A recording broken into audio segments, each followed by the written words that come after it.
आज कुछ ऐसा हुआ कि मेरे घर में हो गई गैस खत्म। राधे राधे दोस्तों।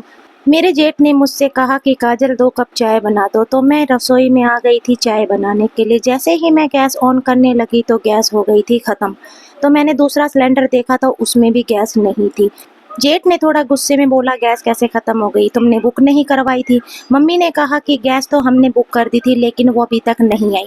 जेठ ने कहा कि ऊपर पूछो कि ओपीटी नंबर आया है कि नहीं। सिमरन ने देखा ओपीटी नंबर आ चुका था। जेठ ने कहा कि ऊपर सिलेंडर है, ऊपर से ले लो। फिर मैंने अपने बेटे को आकर कहा कि मेरे साथ चलो। मेरे बेटे ने कहा कहाँ जाना है मम्मी। मैंने कहा गैस एजेंसी। उसने कहा चलो। फिर ऊपर से मंगवाया मैंने सिलेंडर। उसे खींच खाच कर मैंने किया सेट करने के बाद में मैं बनाने लगी चाय। चाय मेरी बनकर हो गई थी तैयार। फिर मैंने उसे अपने जेठ को दिया। मेरा बेटा खाना खा रहा था। उसके खाना खाने के बाद में मैंने कहा कि चले। उसने कहा फिर चलो मम्मी। हम चले गए फिर गैस एजेंसी। गैस एजेंसी में पहुंचकर मैंने की गैस एजेंसी वालों से बातें की। हमारा सिलेंडर अभी तक नहीं आया है। उन्होंने कंप्यूटर पर चेक किया कि आपका सिलेंडर कल तक आ जाएगा। मैंने कहा ठीक है अंकल। उनको कहने के बाद में मैं चल पड़ी अपने घर के लिए।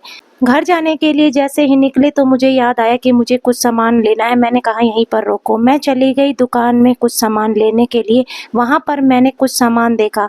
मैंने लिया था चूहों का पिंजरा। दोस्तों मैंने अपने एक वीडियो में बताया था कि चूहों से बहुत खतरनाक बीमारी चल रही है, इसलिए मैंने चूहे का पिंजरा लिया। पिंजरा लेकर मैं चल दी अपने घर की तरफ। घर पर जाते समय मैंने रास्ते में एक गन्ने के जूस की दुकान देखी। मैंने भैया को कहा कि भैया 2 गिलास जूस निकाल दो। गर्मी बहुत हो रही थी और भैया ने निकाला गन्ने का फ्रेश जूस। फिर मेरे बेटे ने जूस पिया और मैंने भी जूस पिया। जूस को पीकर हमें मिली गर्मी से थोड़ी सी राहत और फिर हम आ गए अपने घर पर।